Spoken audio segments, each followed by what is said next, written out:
بسم اللہ الرحمن الرحیم۔ السلام علیکم ورحمۃ اللہ وبرکاتہ۔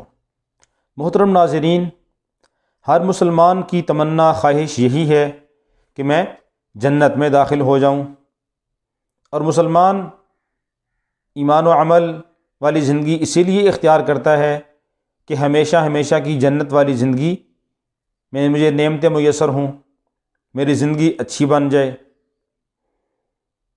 اور مسلمان کا عقیدہ ایمان ہی یہ ہے کہ جنت مسلمان کے لیے ہے اور جہنم کافر کے لیے ہے، اور جنت کے اندر ہمیشہ رہنا ہے، دنیا کے اندر ہمیشہ رہنا نہیں ہے، آخرت کی زندگی ہمیشہ کی ہے۔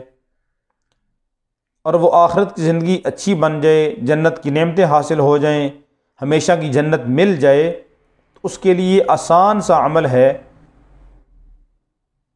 کہ اللہ کے نبی صلی اللہ علیہ وسلم نے فرمایا، مسند ابو یعلا میں ہے کہ جو مسلمان بندہ ایمان کے ساتھ یہ 3 کام کر لے، وہ جنت کے جس دروازہ سے داخل ہونا چاہے جنت میں داخل ہو جائے، اور جنت کی حوروں میں سے جس حور سے نکاح کرنا چاہے نکاح کر لے۔ پہلا کام کیا ہے کہ اپنے قاتل کو معاف کر دے۔ دوسرا کام کیا ہے کہ پوشیدہ قرض ادا کر دے۔ کسی کے ذمہ قرض تھا، اب وہ بیچارہ کسی کو بتاتا بھی نہیں ہے، تو آدمی چپکے سے اس کا قرض ادا کر دے تو اس کے اوپر اتنا بڑا انعام مل جائے گا۔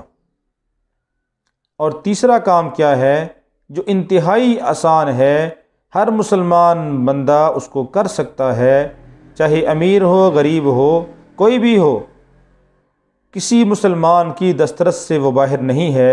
انتہائی آسان سا عمل ہے کہ ہر فرض نماز کے بعد 10 بار سورہ اخلاص پڑھ لے۔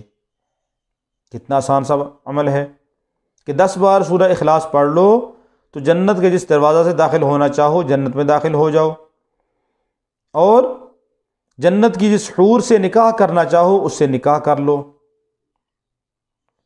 حضرت ابوبکر رضی اللہ تعالی عنہ نے عرض کی ہے، یا رسول اللہ صلی اللہ علیہ وسلم، اگر کوئی مسلمان بندہ ان 3 کاموں میں سے کوئی ایک کام کر لے تو رسول اللہ صلی اللہ علیہ وسلم نے فرمایا اس کے لیے بھی یہ انعام ہے، اس کو بھی جنت مل جائے گی، اور جنت کے جس دروازے سے داخل ہونا چاہے وہ جنت میں داخل ہو جائے، اور جس حور سے نکاح کرنا چاہے نکاح کر لے۔